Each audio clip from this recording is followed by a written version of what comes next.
Hey there, I'm Scott, and this is Tangents. Well, this is going to be the last video I post on YouTube, perhaps forever. Um, I've been on YouTube very avidly watching a lot of stuff for quite some time. Um, when you go into your statistics there, they show you how many hours you've spent, and mine was damn close to 1,000 hours, which is a lot of time to me. Um, a little embarrassing to see that. I was paying for YouTube Premium for years, and it was okay. I liked it. There are a lot of people on there that I like. There are a lot of people on there whose content I really enjoy. Obviously, like Simon Whistler, Trek Culture, especially Sean Ferrick from there. I could go on, and I'm terrible with names though, so I'm going to miss a bunch of them. But there are a lot of people there who I will miss.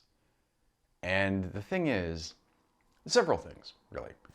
So, first of all, YouTube, I mean, all the social media does this, and it's really annoying.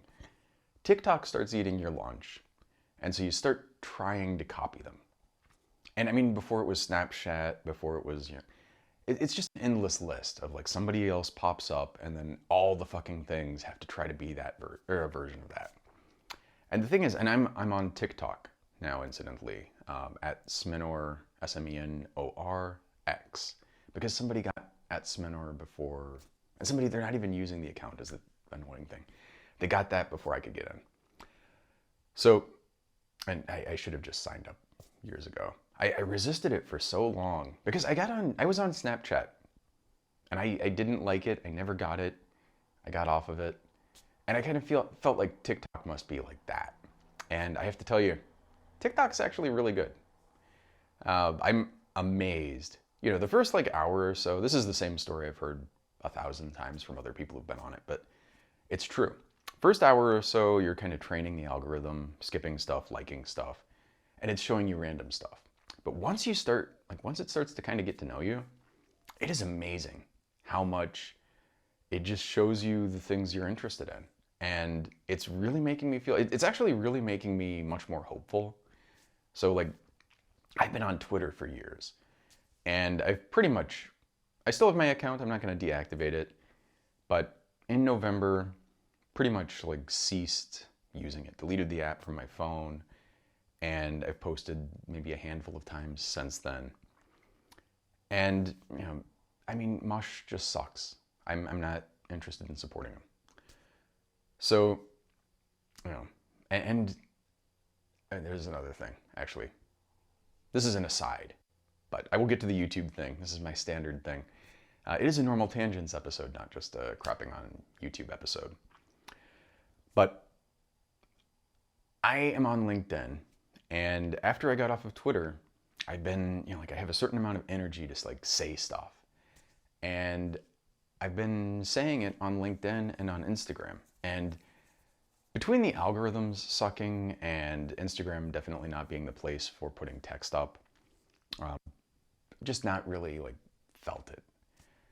But on LinkedIn, yesterday, there was an announcement about the Biden administration updating Title IX, basically enabling the exclusion of trans athletes, which is pretty fucked up, honestly. Like, it's not like this is my personal, like, baby issue. There are 1,000 issues, and he sucks on all of them. And, I mean, like, I voted for Katie Hobbs just because I was voting against the piece of shit, God, real piece of shit who ran against her. And I'm never forgiving Katie Hobbs for how she won her primary as Secretary of State. And I say won, which really is like, she didn't win, she just didn't have a primary because somebody from her campaign took down the opponents, particularly Leslie Pico, but I think there were a couple of others. And they did these bogus signature challenges. And the thing about this, the thing that really gets me, is a signature challenge. This is like standard operating procedure, by the way, for especially the Democrats, but I think both parties do it. The signature challenge is essentially besmirching somebody's honor. Now, I know in our world, people don't give a fuck about honor, but I do. And making a false accusation of fraud, which is literally legally what you're doing, you are saying these signatures are fake, they are fraudulent. And we all know it's not true. We all know, like, we have these absurd rules in Arizona about what constitutes a valid signature. And they're things like being inside of the box. If somebody goes outside of the box, that invalidates the signature. If they have something that doesn't quite match the records, if they use an old address, if they do, and they're just like, if they put the wrong thing in the wrong box, invalid signature. And so people do this stuff all the time when they're collecting signatures. You have to collect something like twice as many signatures because you know that there's going to be a signature challenge, and you have to be able to still have enough signatures to qualify despite that, which is not how it's fucking supposed to work. And it's not the whole, like, it may be like the letter of the law, but the purpose of these things is to keep people from just forging signatures. And the signatures are verified. They go through a database. You have to go and keep up and make sure that everything is valid and all of this. It's just disgusting, and it's just emblematic, so emblematic of everything that's wrong with politics. I'm never forgiving her for that. She could cure cancer. She could do, end poverty, end world hunger. That'll be great, but it's still in there. I'm still going to remember it. But as governor, she has actually really impressed me a lot of times. She's vetoing bad shit. She's standing up for stuff. She's, I don't know if it's performative or if she really means it, but either way, I like it. I appreciate it. I don't regret voting for her for governor at all. Now, Biden, status quo Joe, crime bill Joe, I don't want my kids growing up in a racial jungle because he doesn't like integration, Joe Biden. Totally not a racist there. The guy who cheated. I mean, he's a serial cheat, just like Trump. He got drummed out of the 1988 presidential primary because it was just this blatant plagiarism of his speeches. And people kind of dismiss that like, I fucking care about that. I know plagiarism now, like, people don't care about it. They're like, oh, who cares?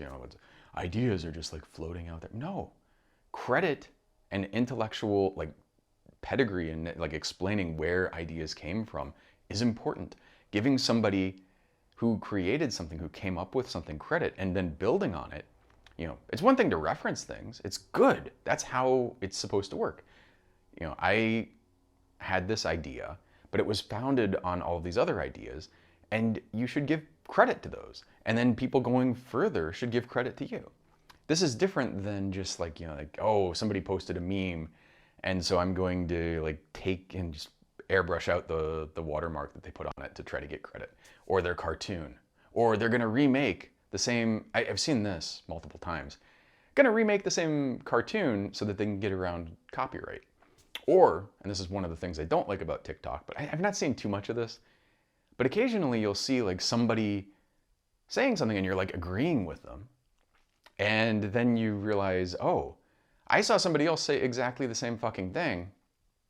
Or, maybe they're paraphrasing, but often word for word, the same thing. And you're not crediting them. You're just pretending like these are original thoughts or ideas. And of course, this does mix into to racism as well, because, like there was a black woman who said something, like, I can't remember, I'm going to paraphrase badly, but it was basically like, they should be glad that we're not going to treat them like we were treated. And then some white woman was saying exactly the same thing, and it was not like subtle. It was not like, oh, maybe they're just two people who came up with this. It's not Newton and what's his name, Leibniz, who came up with calculus at the same time, because it's just in the ether. This is like word for word verbatim, except you're substituting like dude for white. Yeah, pretty fucking obvious and blatant.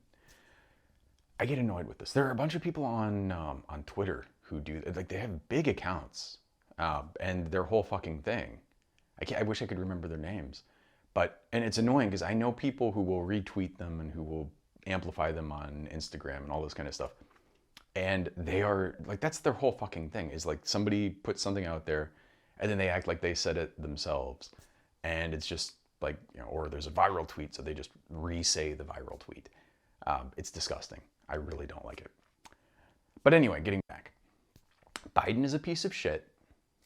And that wasn't even the point of any of this, but it's like, it just fucking annoys me.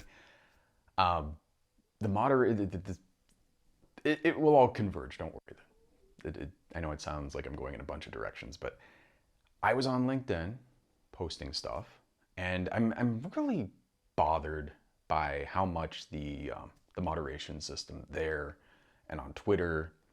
I've never had a problem with it on Instagram per se, but definitely like LinkedIn and Twitter. And I've heard that if you're in a marginalized group on TikTok, you would get, sort of suppressed algorithmically, or get violated, get reported for bullshit. But it's basically abused by people who don't like what you said. Somebody said something about this Title IX thing, and then I commented like, I regret, or actually I said it as diplomatically as I could, and apparently I put POS in there. So that's, like, I mean, they're not fucking adults. They're like, oh my God, you violated the, no. And the thing is, somebody reported me for harassment or abuse. I literally said, and I almost want to pull it up just so that I could say it verbatim, but I basically said, like, I voted for this guy, and it's as though he is working day and night to try to find ways to make me regret voting for him. And this was for the Title IX thing, but it's not just that. I mean, like, literally pretty much everything that he's doing. Coming out with a press release in favor of S-686. Fuck the dude. And so, anyway, I got reported for that. And I of course, I filed an appeal. They have a pretend due process system. You can't actually say anything in the appeal. You can just like say, hey, take a second look. I've never had an appeal not like overturn the thing. I have seen people who have had an appeal overturn something, and I'm always going to appeal. But I expect, they'll be like, yeah, we totally made the right decision here. This was just harassment or abuse. Bull fucking shit. Bull fucking shit. He is a piece of shit. And, if I want to embarrass myself publicly on your platform, if I'm, and this is my feeling, like if that was a horrible thing, like me saying Biden is a piece of shit, or POS. I didn't say the words piece of shit. I said POS. It was so like subtle. I forgot that I even said it. But I said, like all of this, he's such a POS, and it just annoys me.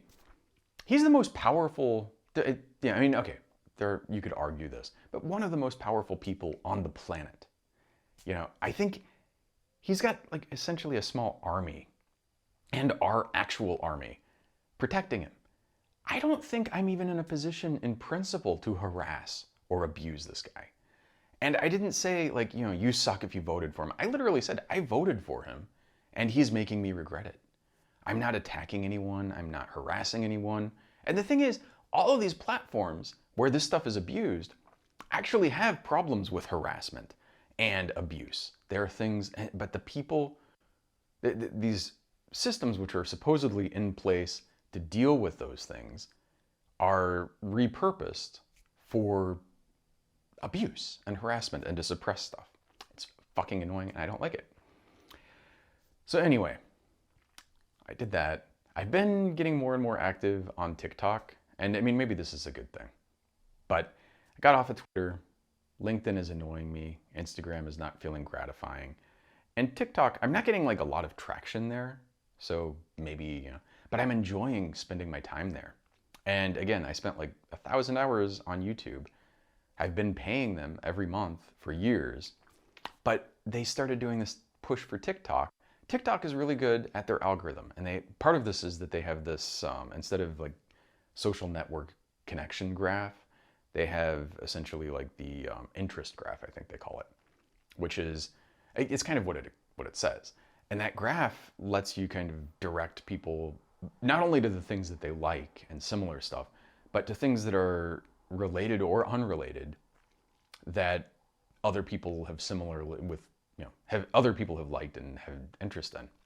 So it's kind of, it's not just showing you all of the same shit, it's showing you a whole family of things that other people like you have liked. And then it kind of throws out random stuff occasionally to see, just to test the waters. And it works really well. I'm very impressed with it. And the ads there, ads always suck. But the ads on TikTok, I can like flip through them and they're not really that intrusive. They're not that annoying. They're very obviously ads. Instagram really was annoying me because it's like the ads, they look like posts. And they're often, yeah, it's just irritating. So anyway, YouTube has been pushing in that direction. And rather than showing me, like I subscribe to probably, 100 channels. And rather than showing me the content from those channels in chronological order, which is literally all I want. I don't want your fucking suggestions. I don't want stuff in a jumble. Like, I don't want some video that I watched 3 months ago to be popping back up in my feed. I just want the chronological list of videos posted by the people I'm following. Literally, it's all I'm paying you for. Well, that, and then not to be annoyed by the ads, which are horrible. Ads on YouTube, like they do let you skip after 3 seconds. And then they have the little banner ads and these things which are horrible as well. They're annoying, and they're so annoying that was why I ended up getting YouTube Premium. And this thing where they've broken the ability to just see the stuff from the people I'm subscribed to, and they're working so hard to try to be TikTok, and they're fucking it up, and they're not good at it. I finally just said enough. Between that and then the fact that Zuckerberg and YouTube /Google/Alpha have been pushing for this S686, which is frankly, people focus on this idea that it's a TikTok ban. If you're not familiar with S686, please read it. It's not that long. It does have a lot of jargon in it, but basically it gives the Secretary of Commerce carte blanche to surveil and ban any kind of media and content that they don't like. And it basically lets them, it has this long list of things that qualify as like connected devices. It basically means that anything connected, whether it's through Bluetooth or Wi-Fi or any other technology, is subject to this. They could in principle, it doesn't even have the word TikTok in it. They could in principle ban TikTok from it, using it. But the purpose of it is basically like what the Patriot Act did to the Fourth Amendment, they're going to do to the First Amendment. And it's disgusting, and it's really awful, and I really strongly encourage you to call and write and, go physically in person if you can and harass your representatives and senators and tell them don't vote for this thing. And if they're going to vote for it, if they do vote for it, and if Biden signs it into law, you're going to spend the whole primary and dedicate yourself to whoever their opponent is. And you're going to tell everybody you know to vote for their opponent. And you're going to, this is, like, to me, by default, like people are always, my whole life, people have been talking about, oh, we need term limits. You don't need term limits, Arizona can show you why term limits don't really work. You just get this musical chairs thing. But to get term limits, you would need probably a constitutional amendment, which means like just getting it ratified would be insane. And the people who it will most negatively affect are the people who would be the ones who would have to vote for it. So good luck. I'm not saying you can't do it, but good luck. It doesn't really solve the problem. But the thing that you can do, and we can do it today, is just by default, vote in the primary. And if there is an opponent, unless there's a reason that you like the incumbent specifically. And when I say that, it's not like, oh, I like this person, they have a good no, they're doing things that you support and want more of. Unless that's the case, vote for the challenger by default. That should just be it. It's crazy that by default, once you get into office, the odds of you getting reelected, it's not a sure thing, but it's so likely. It is ridiculous. It is anti-democratic. And that's one thing that you don't need to change anything to do. We could literally just vote in the primaries and vote against these fuckers. So anyway, getting back, I canceled my YouTube subscription. I'm not going to put any more content on there. The idea that, like, it's been a slow progressive thing, but between the 686 thing and my feed just becoming just a nightmare that was totally worthless and garbage, I'm not gonna be here anymore. So, then if you're listening to this on podcast, it'll probably continue. Although I will say, I've started posting on TikTok, and I have a certain amount of like energy to say things and do things. I can feel that's probably going to go to the shorter form.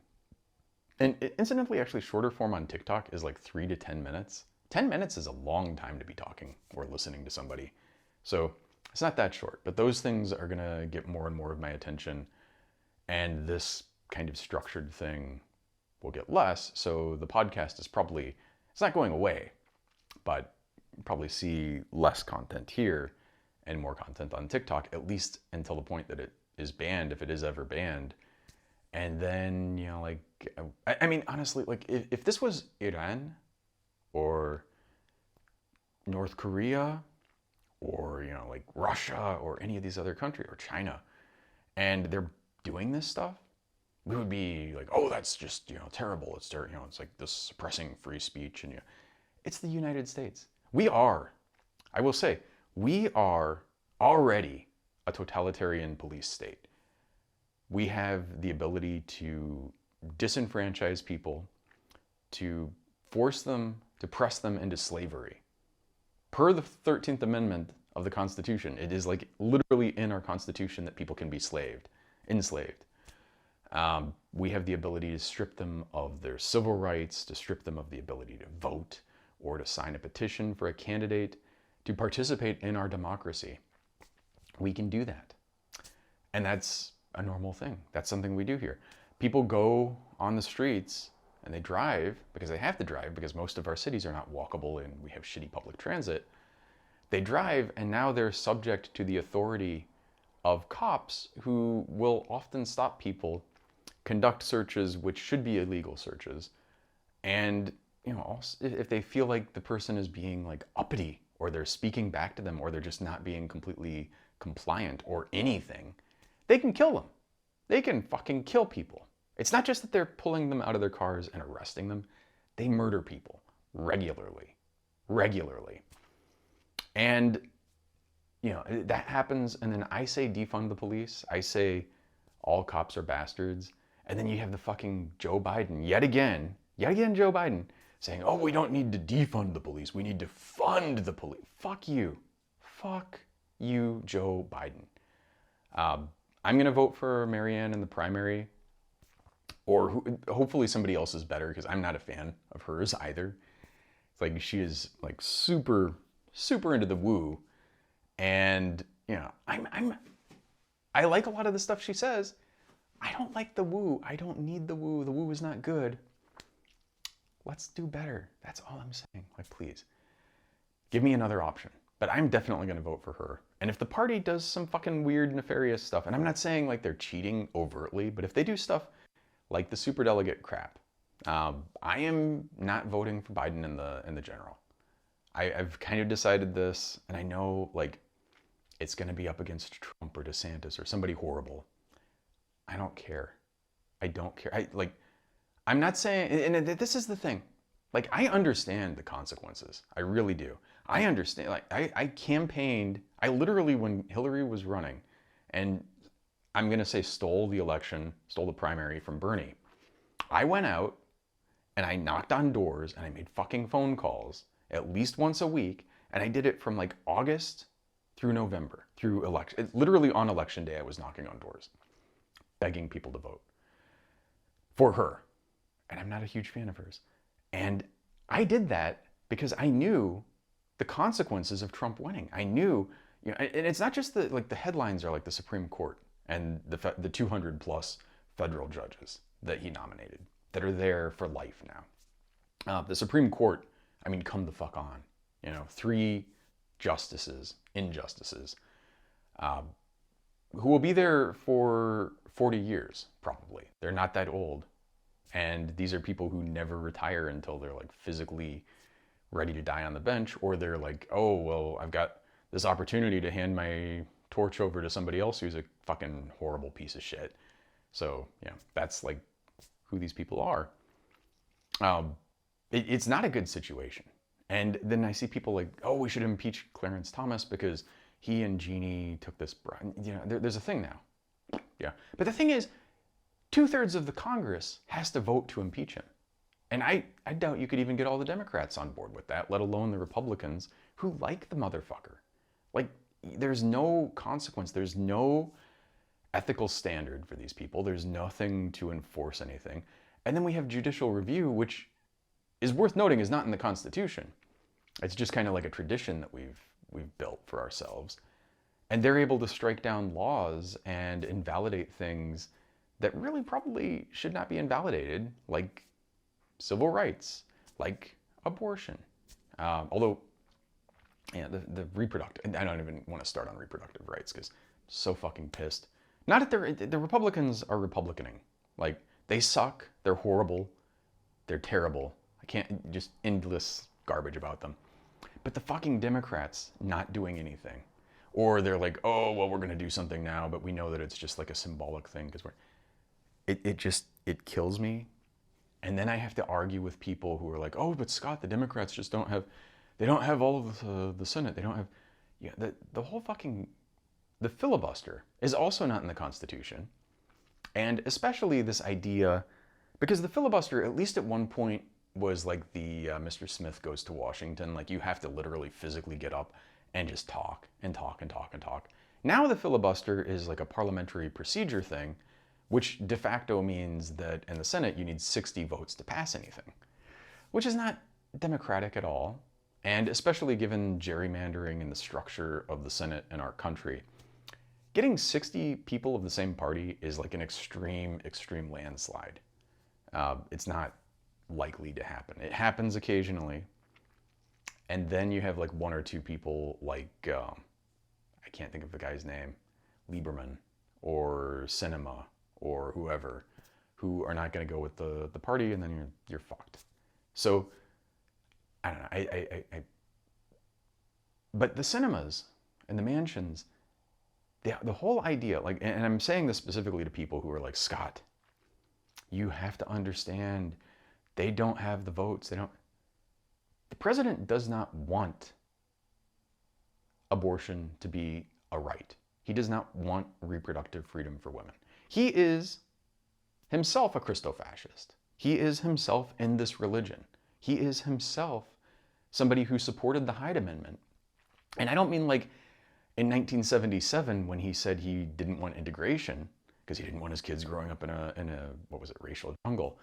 I mean a few years, like the year before he was the nominee, he was for the Hyde Amendment. He literally just changed his mind there, in air quotes, because it was not viable to continue being for it. And also, by the way, it's like, oh, well, we'll put that we're not going to have it in there, but then it's actually going to get put back in anyway. Yeah, so it's like, he's still for it. There's no reason to think that he has changed his mind on this issue. Yeah, it's just, it irritates the shit out of me. And I have to sit there and like, you know, if he actually wanted to do stuff though, think about the power the President of the United States has. Think about, I mean, imagine you're Kirsten Sinema and every day the most powerful person in the world is sitting there saying like, I'm trying to do these things for you. I'm trying to do these things that 70% of the population supports. But there's this one person who is standing in the way. That's one thing you can do. Chuckles. And I have to say, like, one thing I do like about Schumer, his staff, in addition to just like the difference between calling like Sinema's staff and calling his is night and day.